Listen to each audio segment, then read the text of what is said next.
Hello, everyone. Hello and welcome. Welcome to the Talking Stick Show.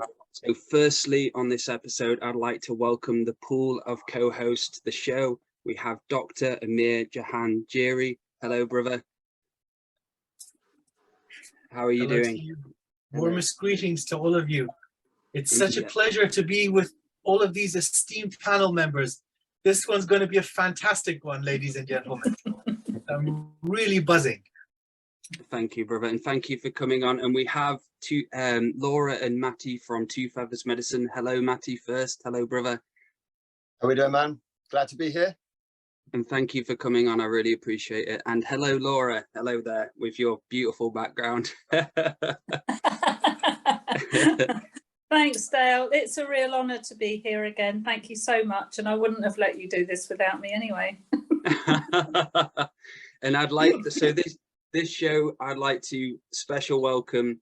We have the Galactic historian, Andrew Bartzis onto the show. Hello, brother. Hello, everyone. How you all doing today?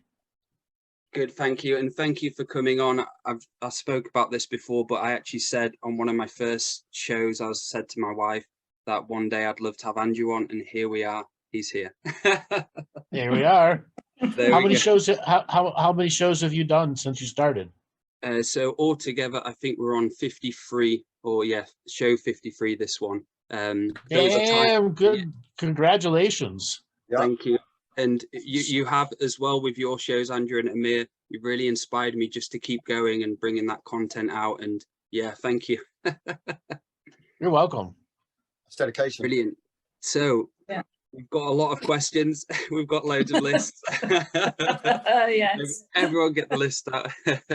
So first of all, Andrew, is there anything you want to talk about in the current events at the moment you just like to have a chat about, or anything which is going on you feel like you want to talk about? Sorry. The world is a bloated hen house about to give a whole bunch of eggs. Some of those eggs will be double eggs, and a whole bunch of us are going to go and crack 3 or 4 eggs, and they're all going to be doubles. And a bunch of others are going to go crack their eggs, and they're all going to be singles. And the doubles are going to win out because we've done our work. The singles are the shell around you is what are you allowing in and out. When you got a double inside, it means you know how to create inside. And some unfortunate, what was like the Lemony Snicket book, a series of unfortunate events. We have a series of planned unfortunate events for us. It's planned in the physical and in the astral. And how are you going to deal with it?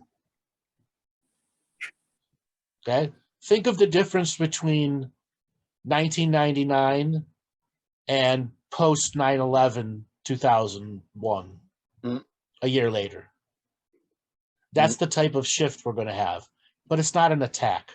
It's not a planet under attack. It's all the different avenues and institutes that have an authority.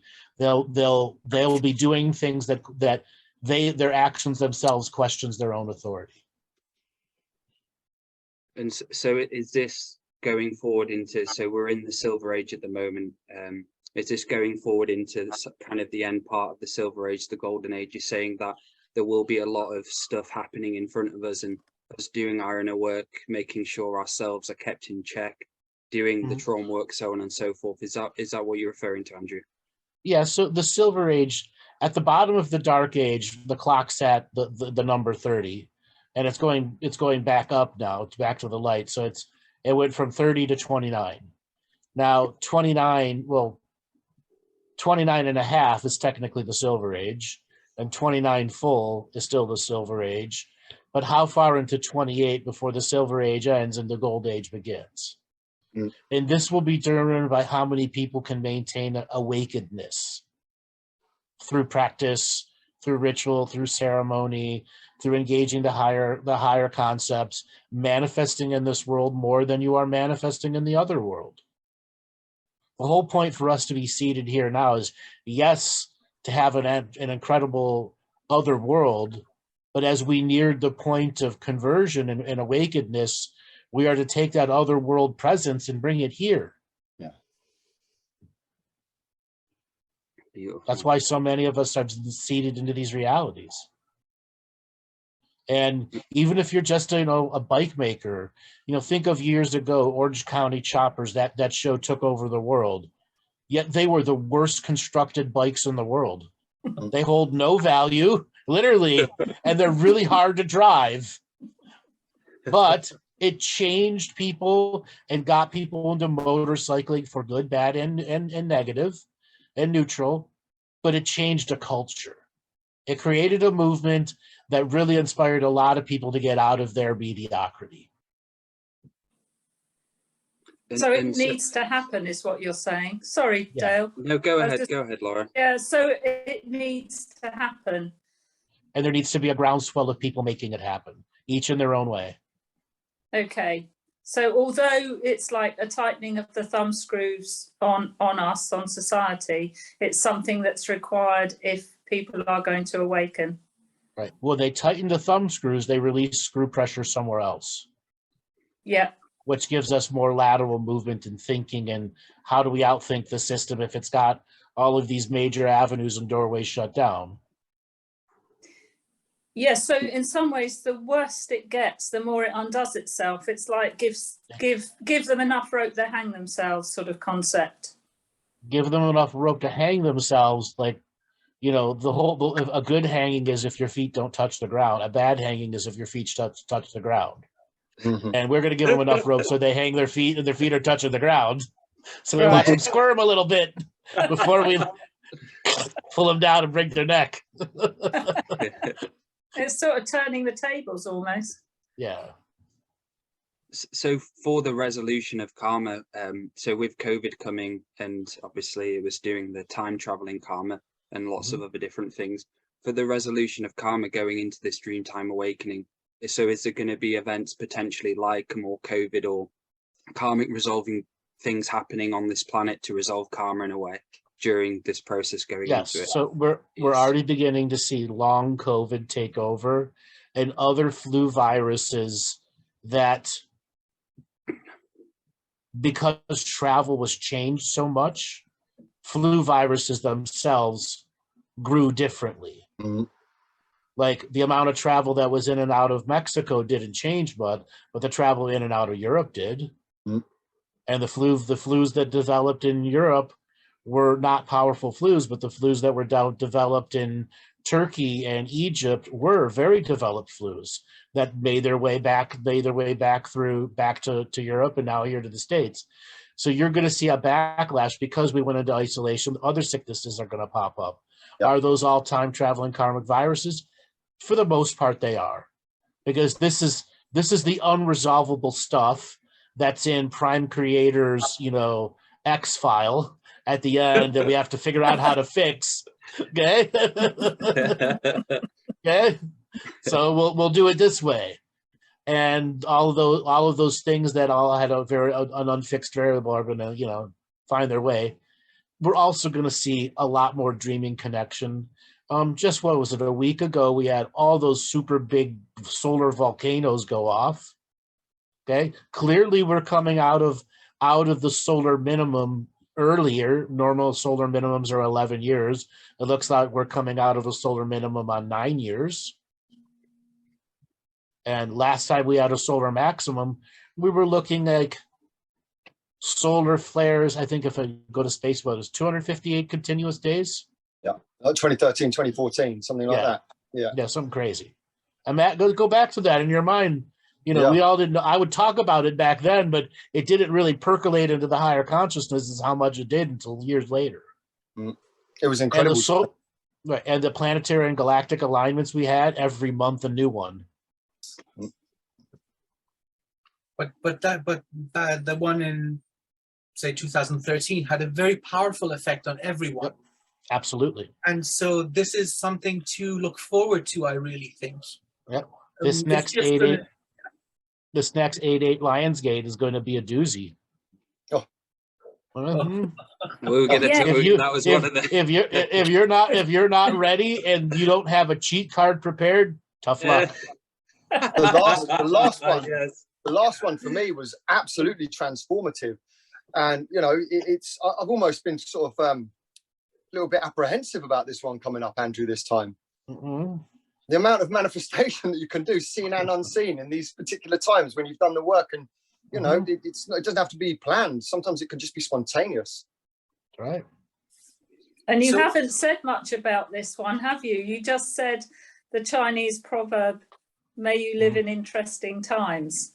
And It's you leveled it's not a that at the proverb. Lionsgate. It's actually not a proverb. It's a ancient Chinese curse. A curse. It's a curse. Yes, it's sarcastic, isn't It's a it? curse. Yeah. to be transmuted into a blessing, and that's when you do the work. Yes. Yes. Yes. So Andrew, I would like to respectfully inquire about the consciousness of Mother Earth, nature. So as individuals, we're feeling this powerfully, but a very great element in any kind of work is going to be communing with nature, and that's available to everyone. So could you please speak a few words about how Mother Gaia is going through this as her consciousness evolves along with us? For lack of better language, when we were young babies, there was an energy a mother could put out that was come back to the bosom. And that's not necessarily for feeding, but it would trigger an instinctual part of the baby. And that's the energy she's putting out. Whether the humans reject it, accept it, paranoid about it, jump right into it and suck it on the nipple right away is going to be up to them. But there's an invitation to come back to that heart energy, that state that's just genetically pleasing and relaxing for you because you know it's a deep connection. And that energy's been emanating for a while, and every now and then she's got to point the finger at you and come on, get your head out of the book, turn off the computer game, stop playing in the hologram, stop beating up the demons. And would this connect to, so I remember at one point you were talking about, say, 10 to 15 year span that the Earth was going to have enough energy. So are we getting closer to the galactic central plane, the sun? And yes, is this meaning, say, 10 to 15 years, what will we see in the physical when that starts to happen, with the Earth actually having enough energy to start booting off the people in Hollow Earth and so on? So roughly 2035 is where enough things have collectively happening for everyone to go and say something has happened, and what is about to happen. And what is about to happen, we have more ability to change than we did in the decade before. So there'll be a series of events that the media will not be able to accurately report, and people will resort to good old word of mouth. What did you experience? What did you experience? What did you experience? And that will percolate into the different social media systems and create a tremendous, dislike is the wrong word, apprehension to any authority figure as a definition. And it's interesting, you said, looking at the patterns, that makes perfect sense. Yeah. I mean, now you see, for example, famous political figures.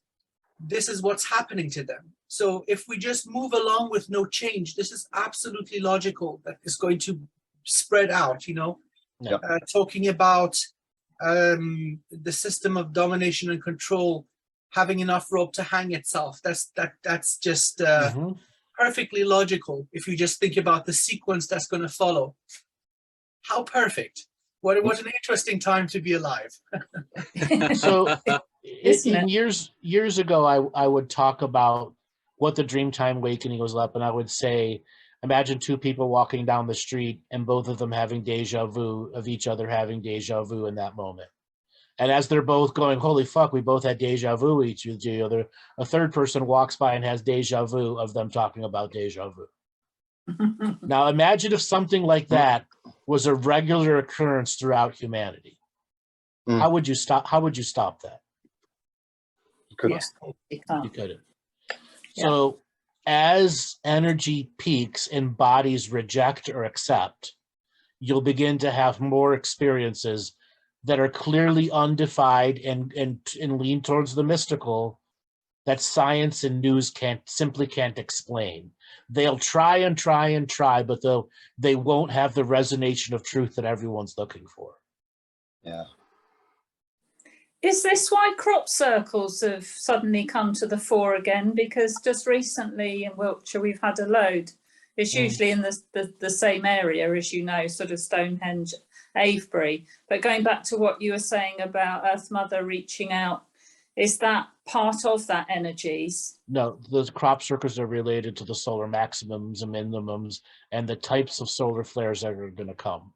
It's not the only language that they're speaking in, though. But their groupings around high solar flares and during low solar flare moments, specific types of solar flares that hit the planet head on. Think of it like a glyph that can alter the grid of the planet long enough to, let's say, dampen the effects of an oncoming storm. Okay, and that also means alive in the original lays. Say that again? Does that also mean it starts to awaken or reawaken some of the original ley lines? Because we're not always working with the original ley lines, are we? The original ley lines are no more. The planet's original ley lines have grown so much that it's interwoven into all of the multiversal realities forced upon it. So you'd better off as saying each individual aspect would have their own ley lines, separate of the integrated network system of the multiverse of this planet. There's an above timeline, a below timeline, and a surface timeline, each with their own timelines and subtimelines. They're all interwoven right now.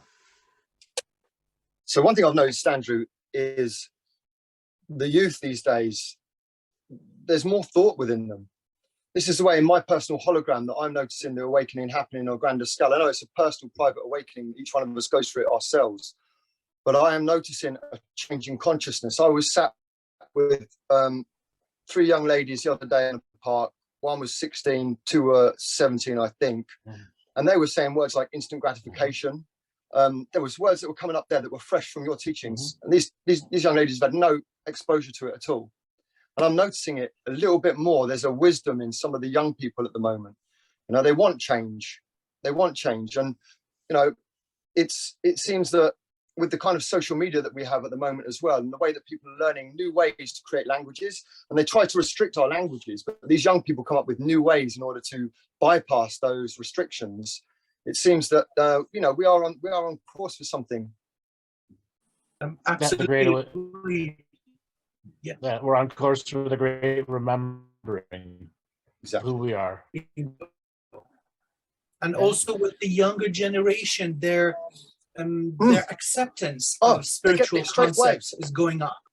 So it's exactly right, the youngsters. And that's very, very positive. It's very hopeful for our species in general.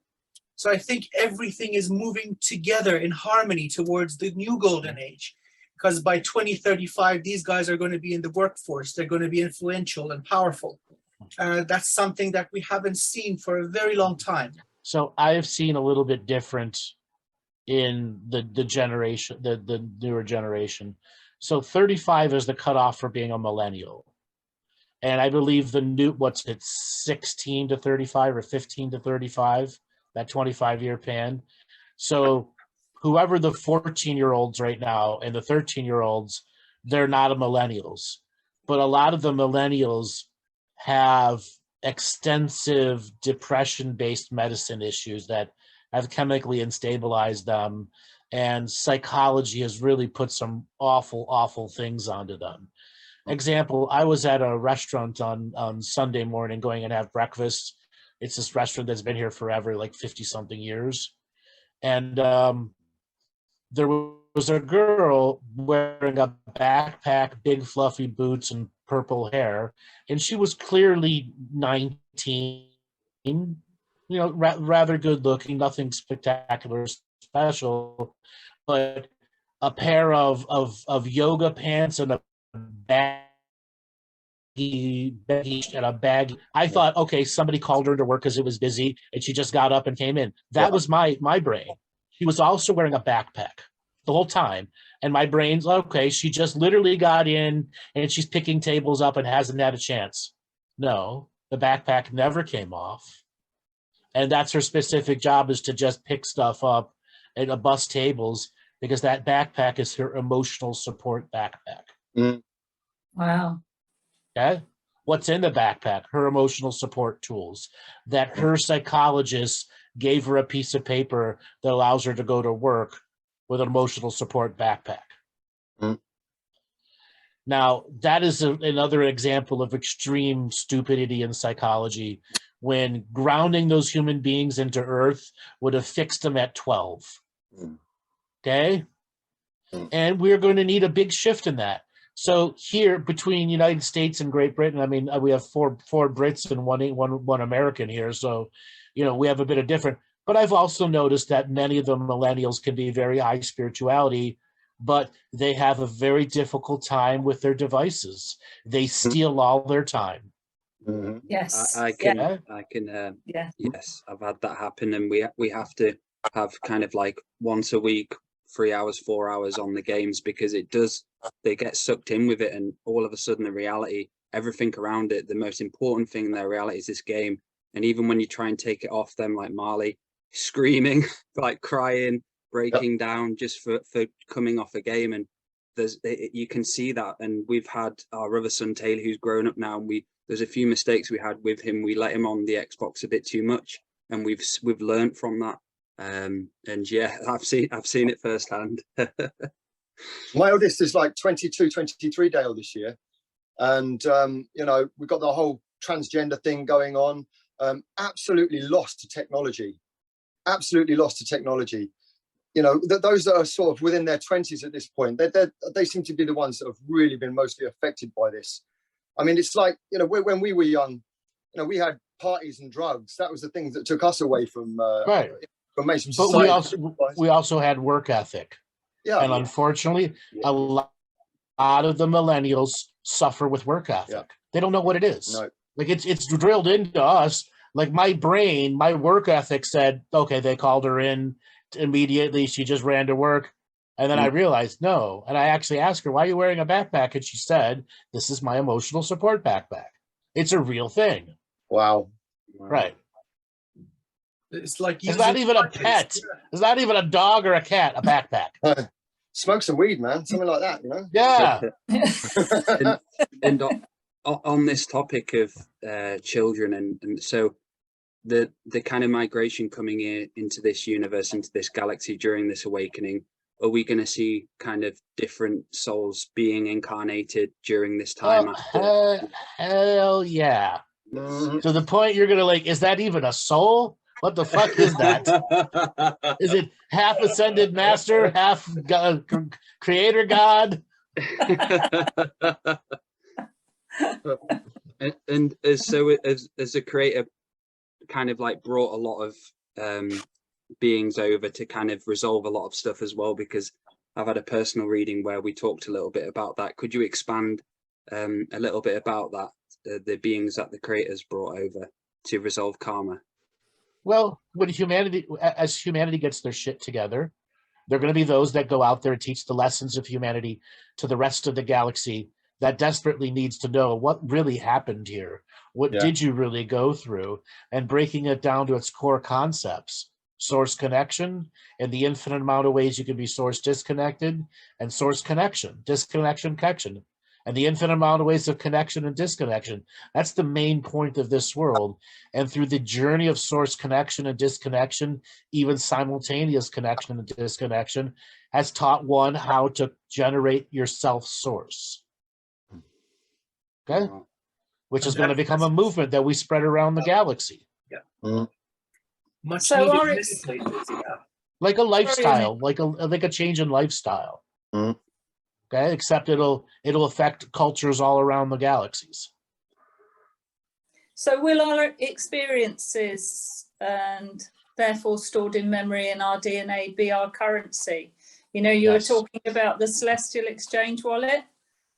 So that's why in some ways it's so important to get all those experiences, Mhm. to have And that then galactic knowing if you're going to trade, let's say you're going to trade your experiences of being a woman in the 50s, 60s, and 70s during the oppression and then the rise of woman power, and that might make you a superstar in cultures, and you have to be aware of that. Because all of a sudden you can run across a group and be like, oh my God, that's Laura, and her experience at 17, you know, even though she has only 2 arms and 2 legs and I'm an octopus, it really helped change my view of the universe. even an unentangled observer. Right, even as an unentangled observer through rote memory learning. Exactly. Yeah. Just how stories, the essence of the story is what connects to us. So how hard is it going to be for the generation coming in with all the technology? Because I remember you saying there used to be like a generation gap, didn't there, where this generation listened to rock and did this generation did this. But did you say they're trying to kind of like spread it out so the generations stop changing? So it's just all growing up on the iPads? No, it's not. It won't be about the generations, because we're pretty much all Gen Xers here, except for Laura. Yeah. Okay. I know, you know, you're right on the edge of being a Gen Xer. Yeah, I'm baby boomer, edge You're of, aren't I? yeah, 1960. Yeah, so like 10 years. Anyways, the Gen Xers are the ones that have to shoulder the biggest weight of cheering the crowd. Meaning, we all let's I don't want to go over personal identification. The Gen Xers right now are holding up the awakened crowd. Many baby boomers grew those Gen Xers because spiritualities from the 40s, 50s, 60s survived, which created a culture of Gen Xers who didn't have video games to steal them like the kids today. The kids will have to break the video games, break the social media, and then learn how to play in a different way. The Gen Xers have to play with staying awakened and not become serious about it, which is why so much of the lighter worker community becomes so super serious with no play, and it just burns people out. Yeah. So it's still going to come down, how do you play with those awakened energies, have fun with them, no matter what generation you are? So I'd like to throw a zinger in here, Andrew. There's a lot that's been coming up recently on social media about the Tartarian Empire and about that part of our history that's been erased. And it seemed to me that there was so much exploration in technology in that phase. It was really the mad scientist phase. And so there has to be a return to that, doesn't there? I mean, that's one way that, you know, we are now a purely technology-based society. And so when can you see the possibility of us being able to go back into that crazy scientist phase? So I want to redefine. We aren't really what you just said, a technology. There's a lot more of us that isn't technology. Example, our movie industry may have lots of technology behind it, but it's still a mind construct game. Right. And so much of our reality is still a mind construct game. And when people begin to realize what is true construct and what is mind construct, you can change a reality and change people very fast. You just need good teachers who motivate, who give up on themselves. Because it's easy to tell the difference. Yeah, it's easy to tell the difference between what's real and what isn't. So the technology is providing a lie. Right. Right. And then no longer living with that lie. Yeah. Okay, and then how to create a life without that lie interfering with you. Yeah. Okay.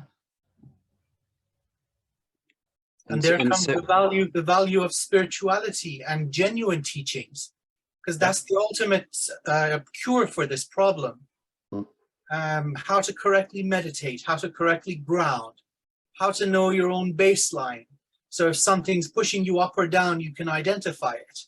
So all these techniques that are taught in all different modalities of spiritual practice, they're going to be so helpful to solving this problem. Then we're going to move from a point where it's just purely dogmatic science, meaning the scientific community, they have their ideas, romantic ideas about how the world works. 90% of it is garbage. History will vouch for this. Yeah. So, but then when you bring in that spiritual element is when it really becomes rich. And it'll then go full circle, helping more scientific discovery. Because we're looking at things from a more expanded point of view, a higher point of consciousness. So now is really the bottleneck, where things are kind of really awful in every way. So as we go through this slow, tight point, things are going to expand once again. And thus coming back to the point we started with, the new golden age. So these kinds of activities that we're doing, spreading truthful information, useful information, this is going to help so many people. So it's such a noble pursuit. So earlier today, I was talking with Amir about the old chocolate souffle metaphor that I came up with early. Who all remembers the chocolate souffle? Yeah. Yes, I remember that. So Amir asked me, well, where are we at on the chocolate souffle scale? Okay. So officially, the chocolate souffle has been taken out of the oven and it has a towel over it and it's resting. And like any souffle, you can't cut it when it's perfectly hot, but it's out of the oven and still can't touch it. You can't even put cut lines on it yet because that will just cause it to sink.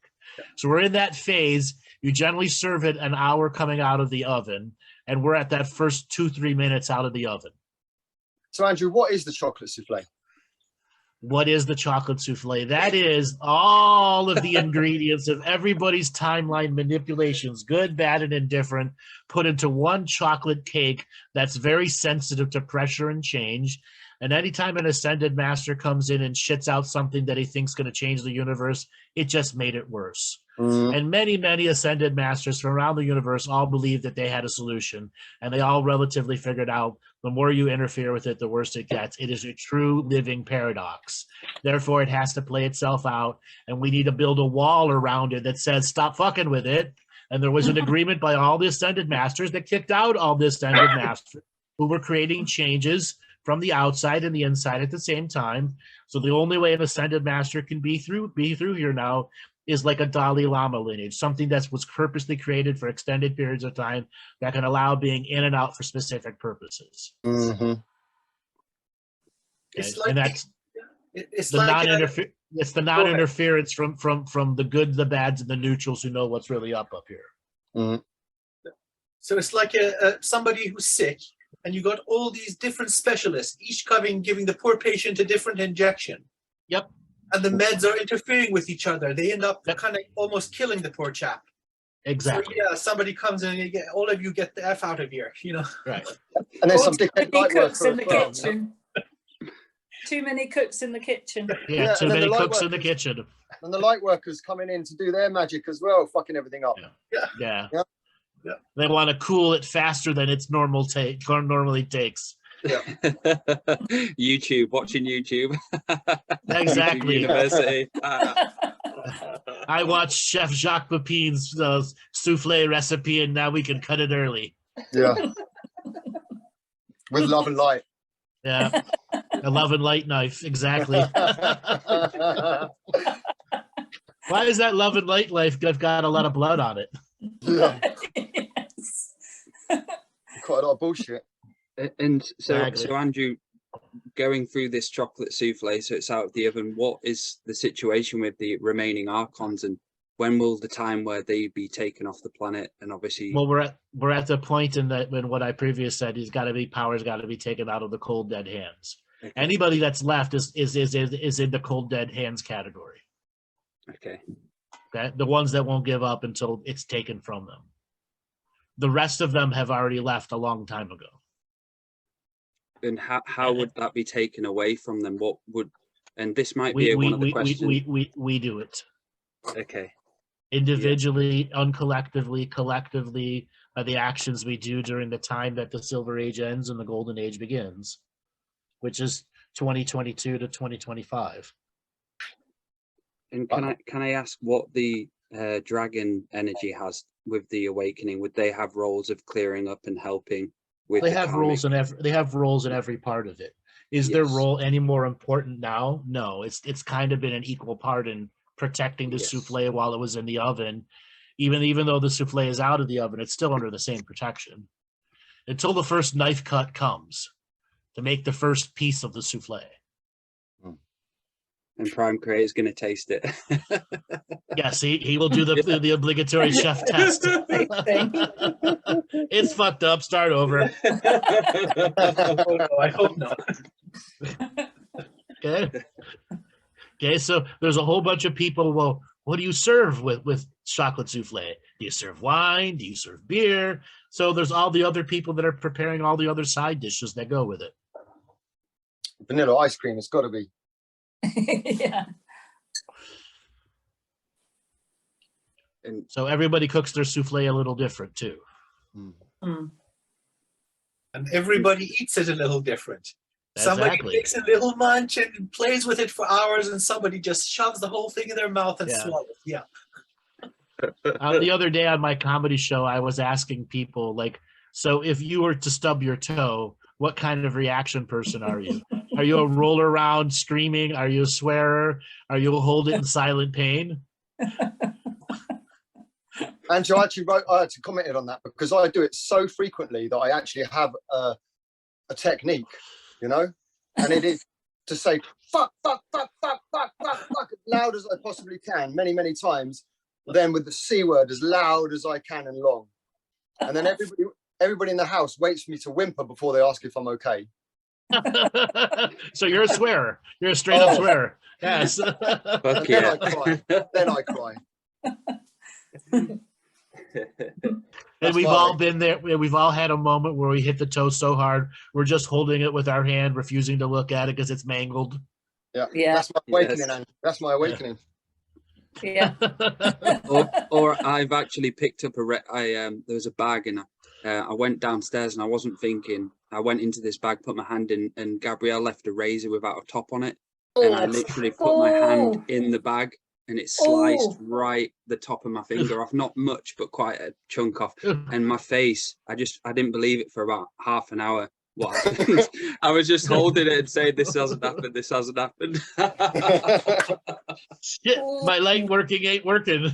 It happened. That's it, yeah.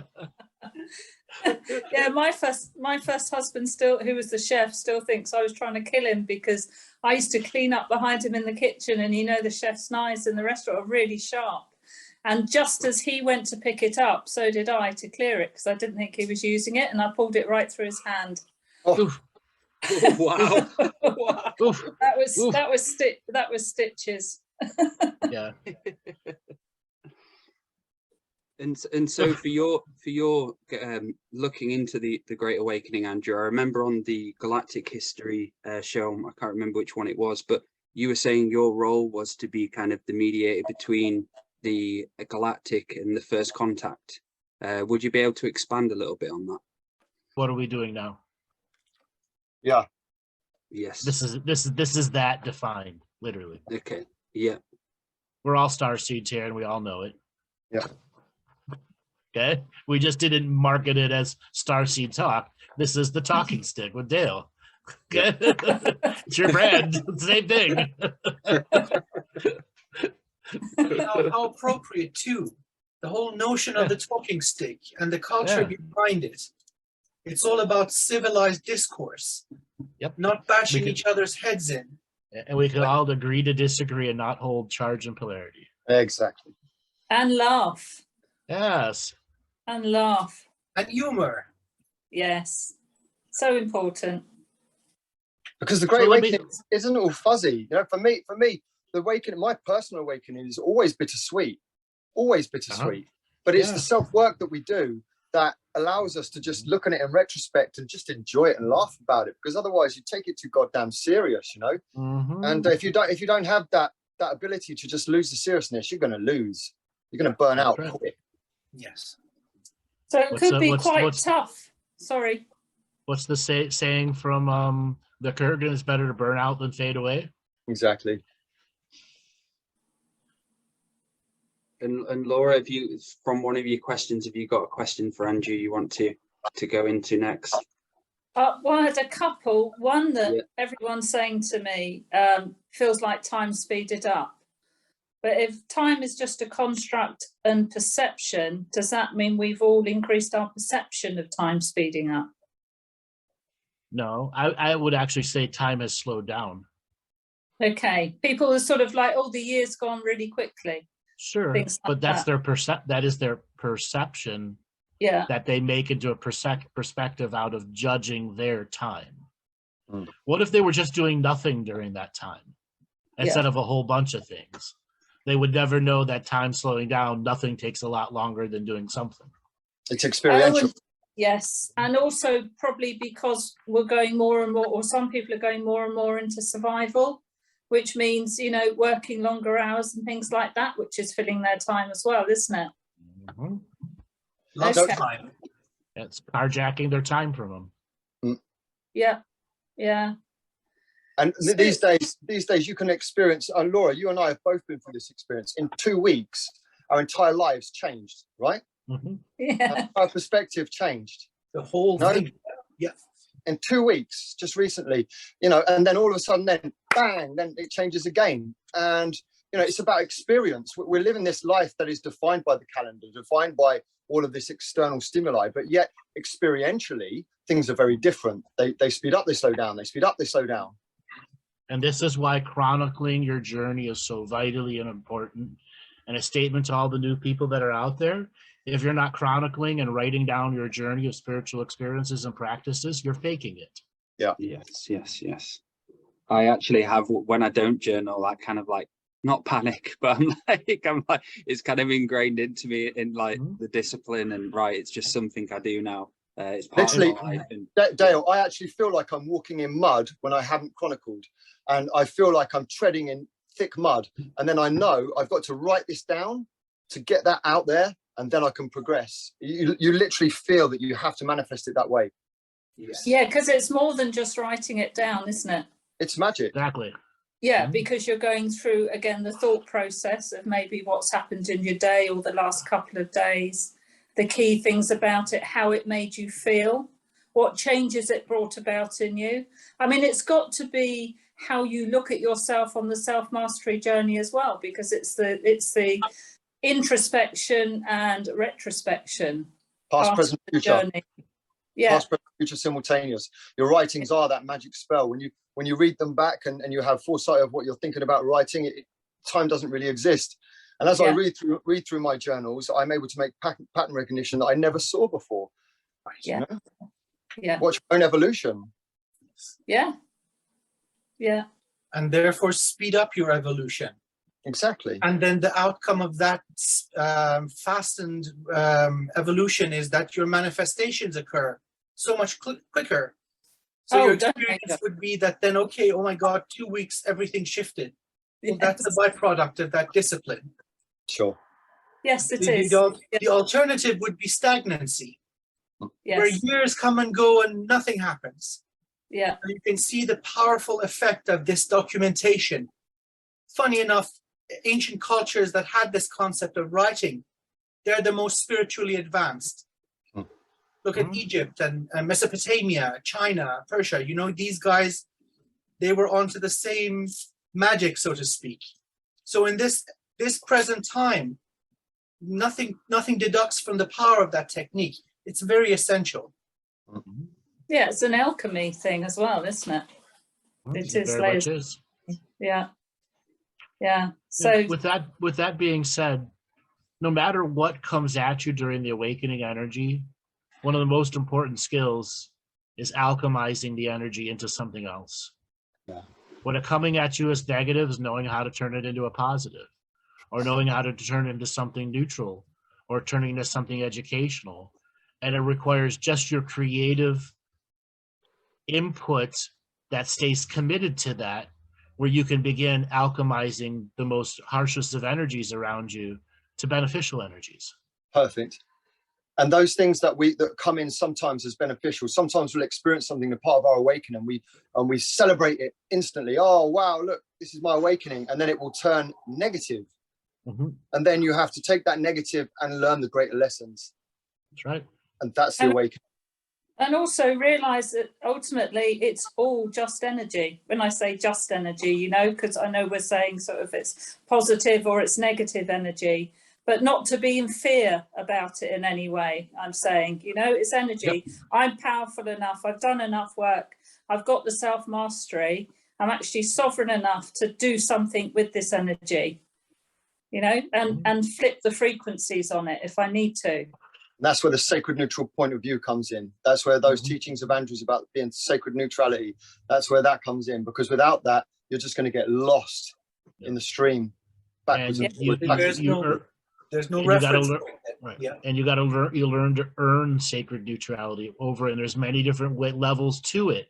And as you earn it through practice and more practice until your blood boils and you practice some more, you will have earned that higher and higher state of neutrality, which allows you to go through denser and denser pieces of information. Yeah. Yeah, I think we were talking about this, weren't we, Amir and Dale, the other day on the show, and how it's, for me, it's a continual like self-check on things related to being neutral and watch what can be coming in the back door. Well, we all have that. Things can sneak in and send you off on a bit of a polarity journey. Not that it's not sometimes needed, but the mastery is to bring yourself back to center, isn't it? As soon when you're ready, when you can. Mm-hmm. And who wants anything coming in the back door? Unless it's a booty call, no one knows. Yes, I was going to say, am I allowed to say something here? There are a few calls that don't mind. Unless it's something that changes your life in 2 weeks. Yeah. And talking about sacred neutral, Andrew, so the council, when the Dreamtime awakening happens, would it go back to having the free, is it free light, free dark, free neutral? Would that be the going back to that state? It was 4, 4, and 4. No. 4, 4. So yeah, sorry, 4, 4. Yeah. No, it won't go back to that state. It'll go back to it'll become something new. That's the only way I can describe it. I think the elegant solution would be all 12 being sacred neutral. Wouldn't that be something? Sure, but it wouldn't allow the growth for the other sides. Okay. And the other sides are going to learn to take their negativity and compress it into one common dream world for resolution, though, so it doesn't spread everywhere.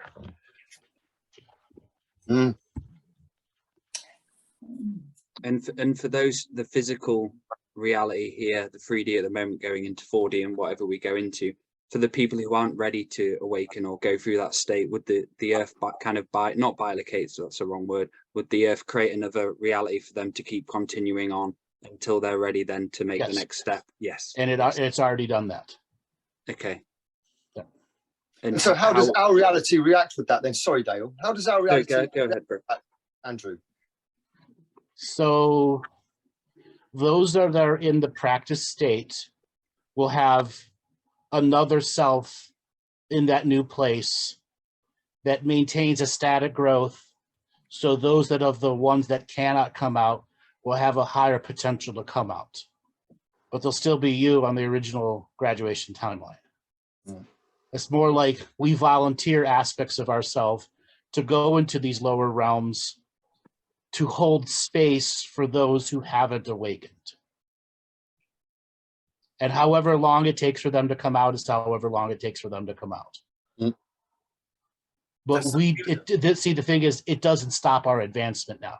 In the past, it always stopped our advancement. Right, that makes sense. So it's still with a foot into both worlds. It's just the worlds themselves have changed. Well, the worlds become compartmentalized and not interacting with the multiverse. They become those that can't awaken do not put the burden on the rest of the uncollective anymore. Wow. Or the collective. Oh, they're not holding them back in any way. Correct. Okay. And what's the ratio on that, Andrew? What's the sort of percentage that we're looking at?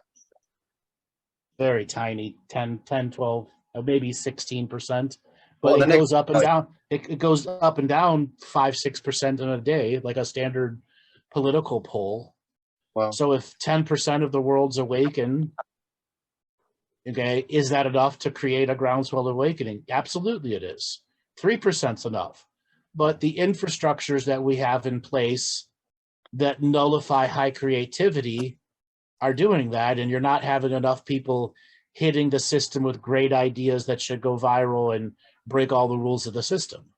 I've noticed that. And then also we have free will as well. So Yep. in our own individual awakenings, we also have the ability to fuck it up, you know? Yeah. So no, Fuck you up, know, man. you imagine if 3% of the population, if 3% of the population can affect the awakening in that way, and we all have free will, and we all know how much we make mistakes, you know, that's a big factor. Yes. Yeah, that's why I'm saying we're generally 10, 12%, but we can be as high as 16 and 17, but it doesn't maintain that. Yeah. And that's the bigger issue, is it cycles from 10 to 17 so fast. Yeah. And you used to talk, Laura. about sorry, Dan. You used to talk about 60% being the tipping point. Yes, for the awakened crew that was then. That was to an algorithm that was meant for that time. Yeah. Oh, okay, right. We would need a 60% so that we could have shortened the time the souffle was in the oven. And what about the beings in extinction, Andrew? When will are they able to access kind of the astral realm now and incarnate again? The answer is yes, but they've been able to do that since the audit in 2014. Yep. Wow. Yeah. So it's just they're not doing it in mass just yet. They're still scaling up. cook it up slowly. Yep. It's like if you got to cook a meal for 10,000 people, where do you start? Yes. It's a lot of potatoes that got to be peeled. Okay. And when will that time, the management system, the negative, obviously, what's going on down there, all the drama, when will that kind of change so it would go into that neutral and love perspective? I can say that it's already happened, but we don't see any of the results. No. So the question is, when will we see the results? Okay. Yeah. You'll only see the results when you start doing the work and start looking in specific places as a completed practitioner to see what has been done as helping the framework of more and more of humanity come together in their individual awakening and healing and journey, and then growing into the bigger idea of what's my place in this world? How do I fit into the natural world? How do I live a natural life? Yes, I know the rest of this world is still demanding the attention. How do I give it less attention and just give it enough for it to survive and yet to not affect me until I have to go full off into that world and be a business person in this world, which is a lot of what spiritual people face. Is they want to teach, but they have to be a student for a long time before they teach. And you get so many people that jump into it for marketing's sake or jump into it because they can make an audience. Then you have the people that, do it out of heart and passion, but don't have the business sense or the confidence or the faith. And we hear it on my call-in shows all the time. What does it take for them to break it down into small little doable pieces instead of overwhelming themselves when starting in self-defeat? Yeah, humanity's ability to self-defeat is really what pauses the awakening from happening full tilt. And there's another layer here to Andrew as well, is that we kind of base our perception of the awakening on the global narrative. So many people are looking at the narrative and saying, when will the narrative conform to our awakening? Yet I myself know that there are greater forms of magic out there than the narrative is even able to, give us. Now, each one of us, our DNA, what it can actually do is infinite, and each individual being has the potential to make change way more expansive than what the narrative can actually do in the unseen worlds. But yet, once we conform to the narrative, we limit ourselves from all of that other experience. Right, and extricating ourselves from the narrative is the challenge of becoming an awakened and aware being who is on the journey to I am realization. Exactly. It's a personal journey. Yeah. And only you can take it. Only you can write about it. Only you can tell the stories. Damn straight. Because the narrative almost promotes self-defeatism. Sure, and it's been crafted like that for a long period of time. Mm. It's not the truth. That's the thing you have to understand. Yeah. The narrative is not the truth of things. The truth of things is so much more. Our DNA, what we're capable of, is so much more than the narrative has ever even told you. Oh yeah. So talking of our DNA, Andrew, and how does it look for will we look like as galactic beings in, when did you say? 2050? 2050? Yeah. Pretty much like we look today with brighter clothes. Yes. Okay. I should have put my white top on. Okay. The kids will be wearing the new version of bell bottoms. You know, we might have some holistically healthy clothing versus, poisonous, vaporous clothing that we're getting from India. Okay. That was a zinger. Brighter, Yeah, guys. That's one that is for the future there. Yeah. Exactly as we are now, but with brighter clothes.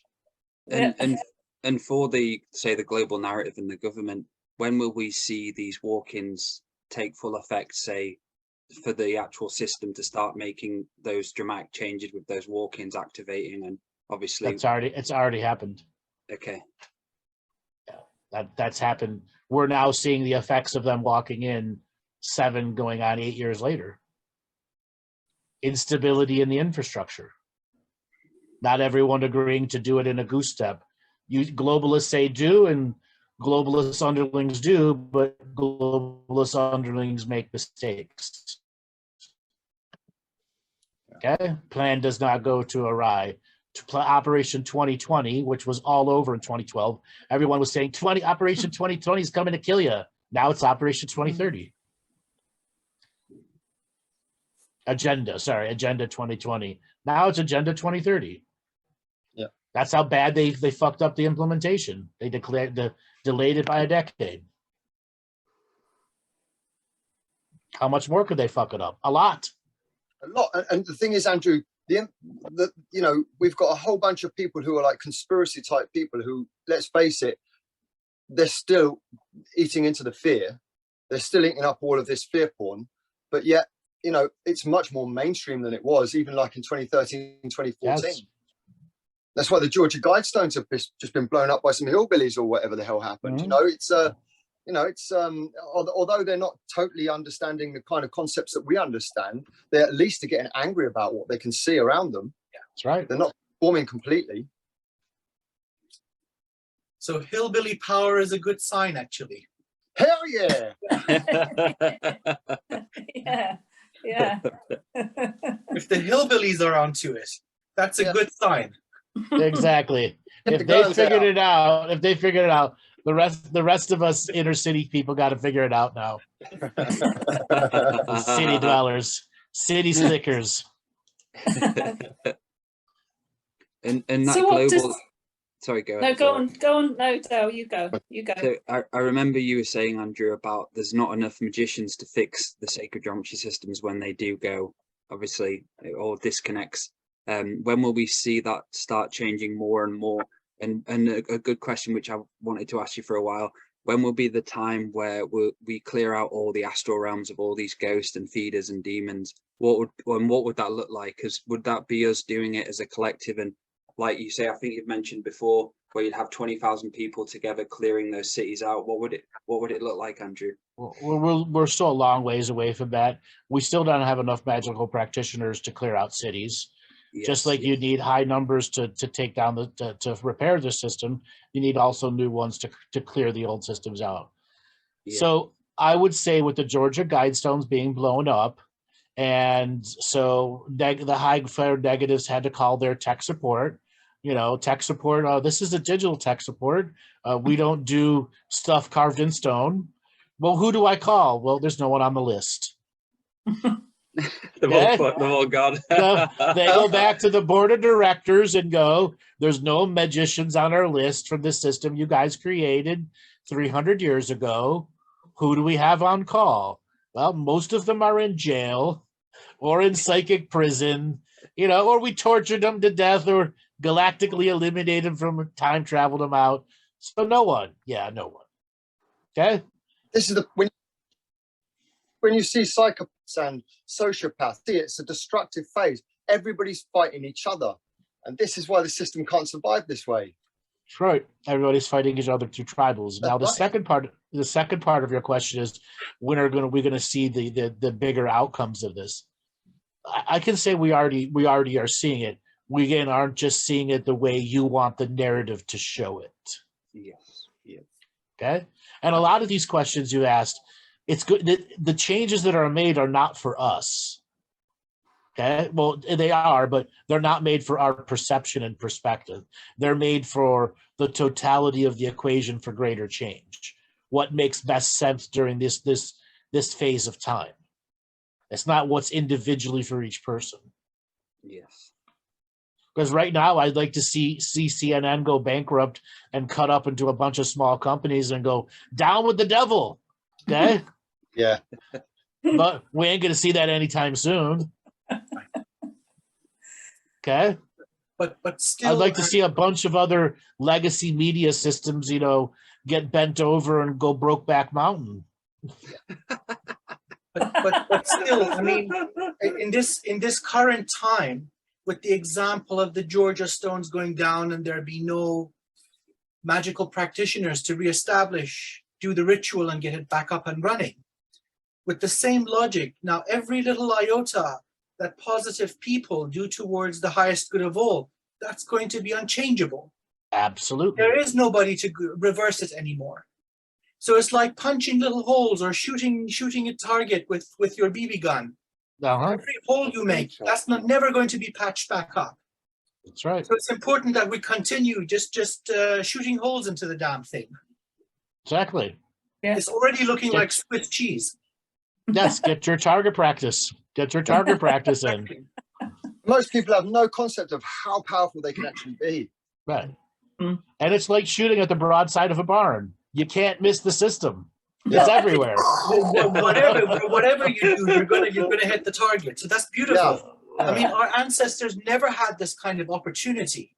They'd have to shoot a bullet while on a train. Exactly. So that kind of a crazy scenario. We've got everything set up. Or be a martyr, Amir, or be a martyr. Know that you have to give your own life force in order to make a change. But now it's not like that.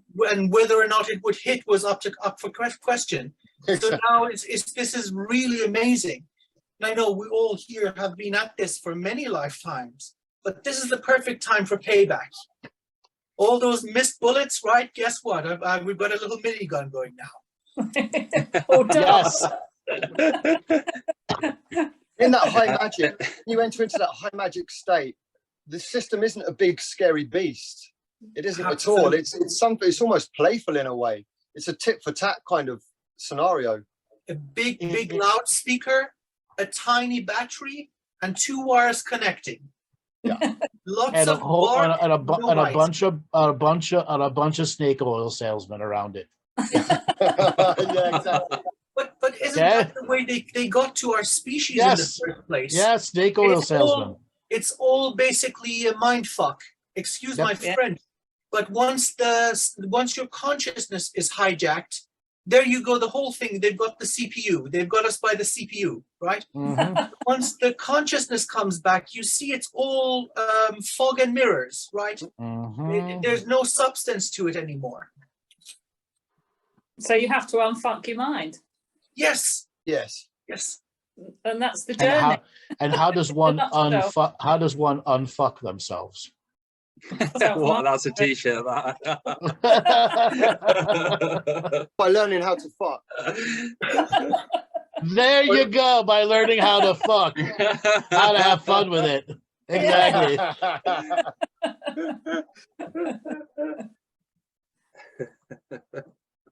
So what about Lionsgate then, Andrew, for those on the self-mastery path and those not?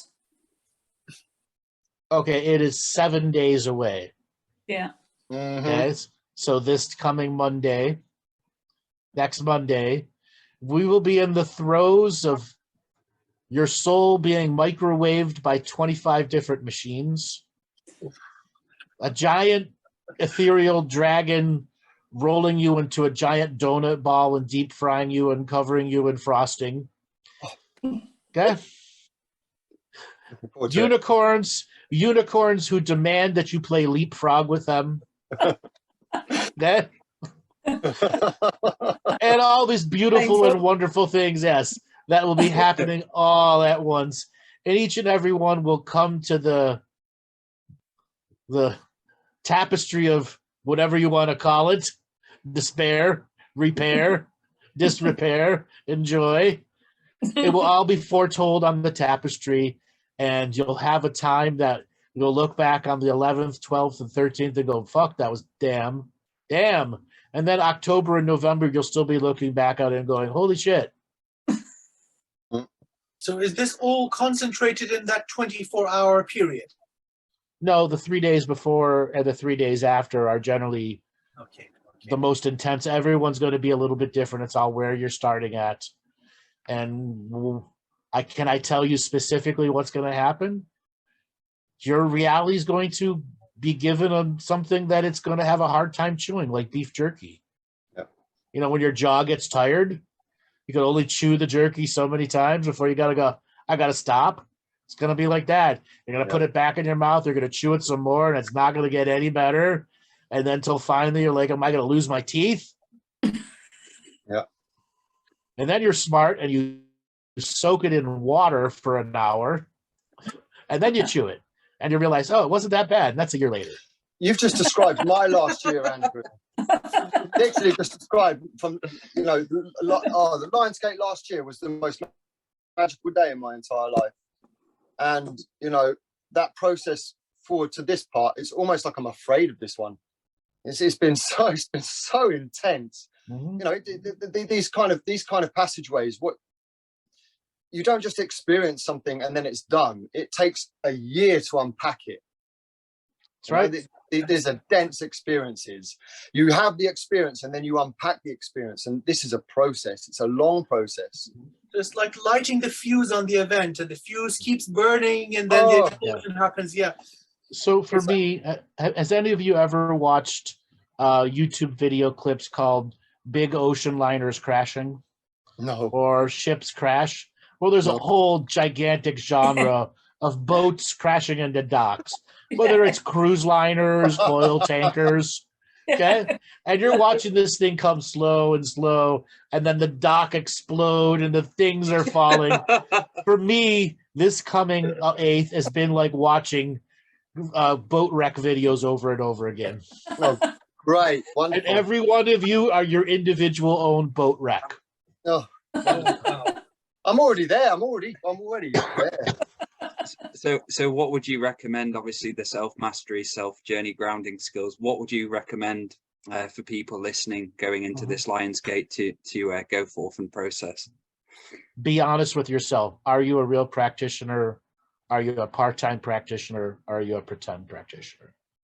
And if you're a person that the borderline doesn't know what pretend is and real is, do you regularly do it 3 times a month? Without question. And if you regularly do it 3 times a month, you're probably not a pretender.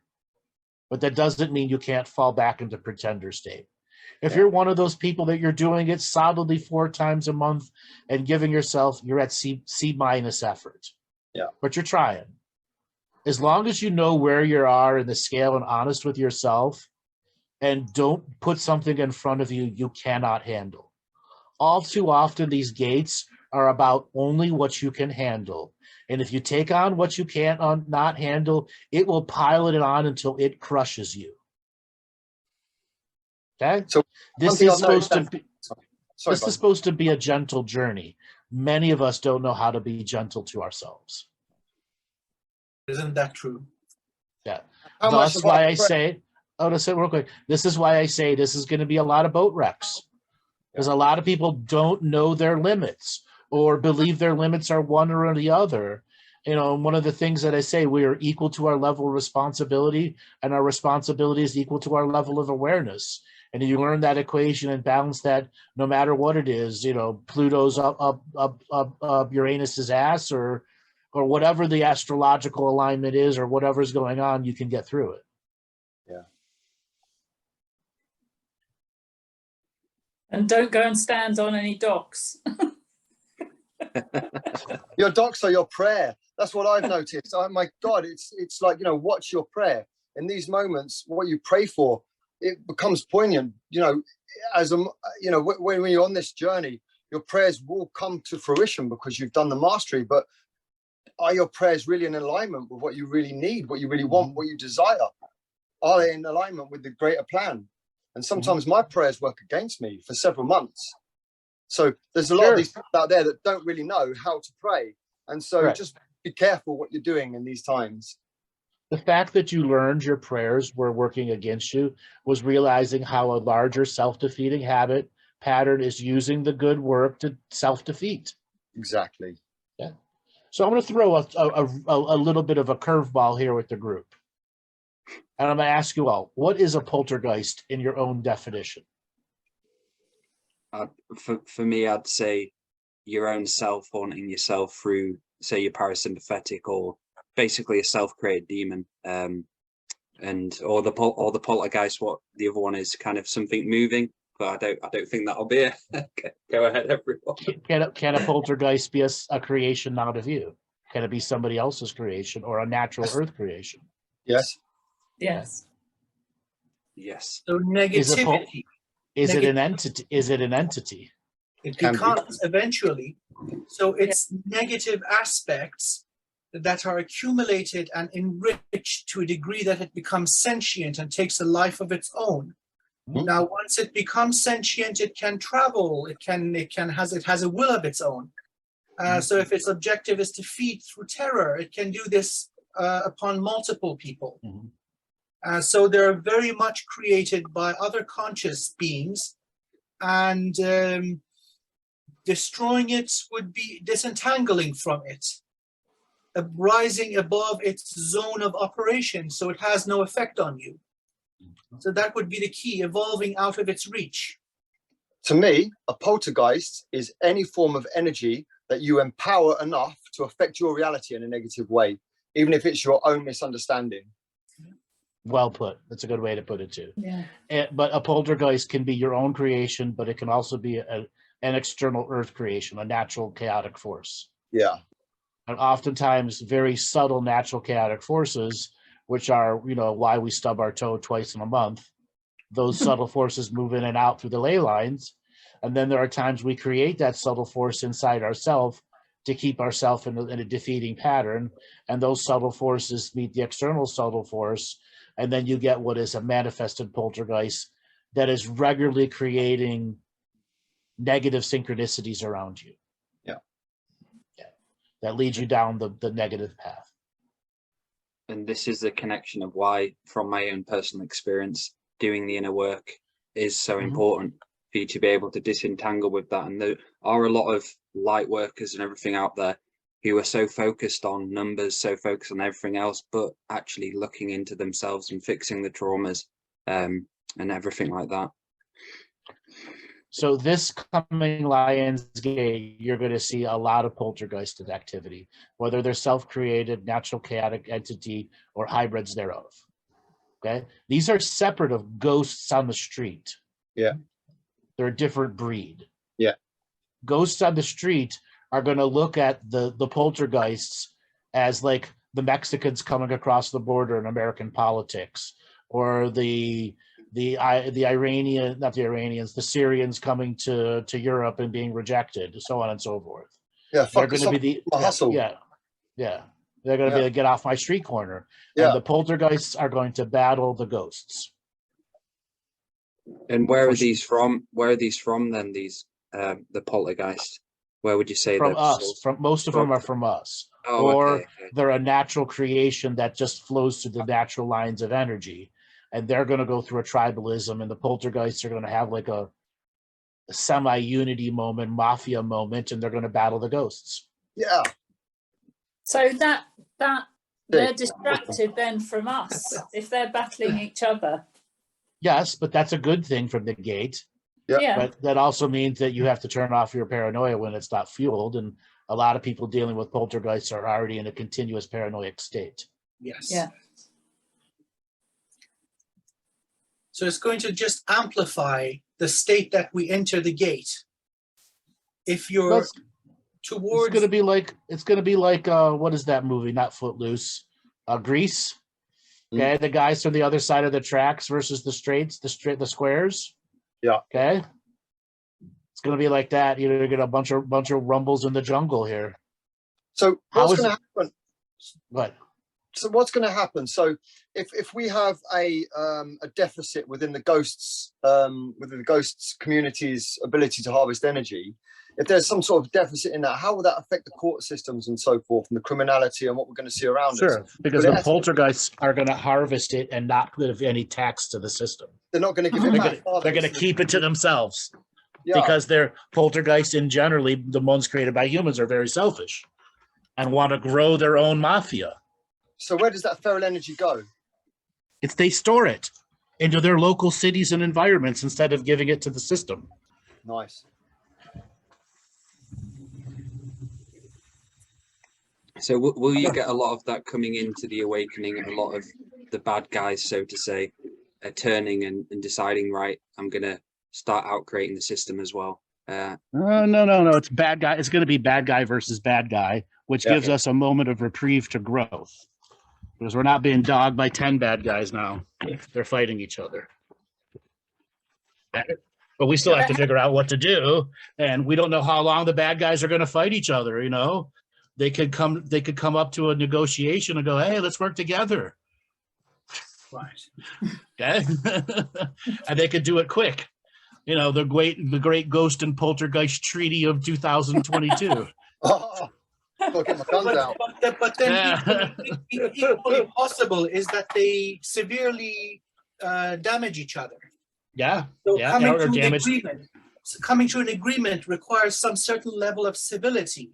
Mm-hmm. And them being polarity negative, being selfish, being greedy, being angry. These are all obstacles to coming to peace. So that union of ghost and poltergeist, the negative sides, that's not as likely as, say, all of us coming together that are on a positive. Correct. So There'll be no Anthony Robbins in poltergeist form. Yeah. Getting all the poltergeists to unite and self-help and motivate the poltergeists.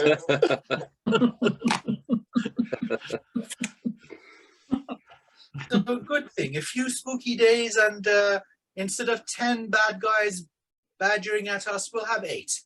You'll have 8, exactly. Or none, because they're all running off to like, let's go see the show. Right. Yeah. So how far ahead can the system predict us now, Andrew? Oh, about 6 hours. Oh, wow.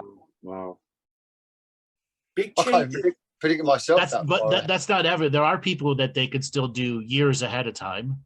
Yeah. But it's generally the percentage of what we were talking awaken about 6 hours. Yeah. Okay. So an awakened being that is intentionally unpredictable is quote unquote free. Unpredictable. Yeah. Yeah. Even to themselves, that's the thing. That's the problem. Yes. Well, you got to be spontaneous, you know. Yeah.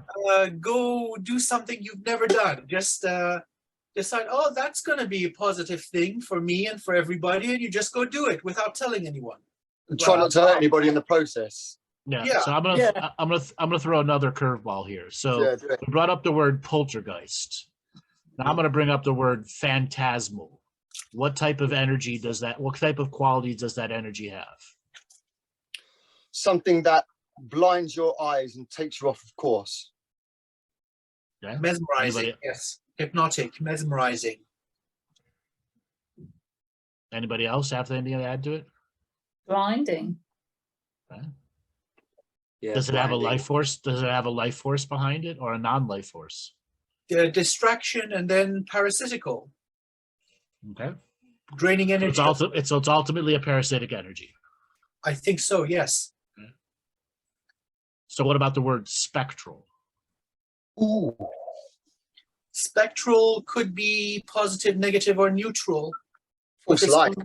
With its own life force and maybe different agendas. Okay. Not from our domain, could be from any place. So spectral. You just Other forms gotta of light, yeah. Yeah, Pardon? other forms of light. The spectrum is all the different colors of light. So it would be false colors of light, possibly. could be, yes. Could be. Because Or you it could know be the those many. It could be the negativity- many middle shades of gray. Right, because the negativity isn't, it's not darkness, it's light that is dark. So that's a subtle difference. Yeah, And dark the light. same Dark way of dark light. Yeah, dark Yes. light.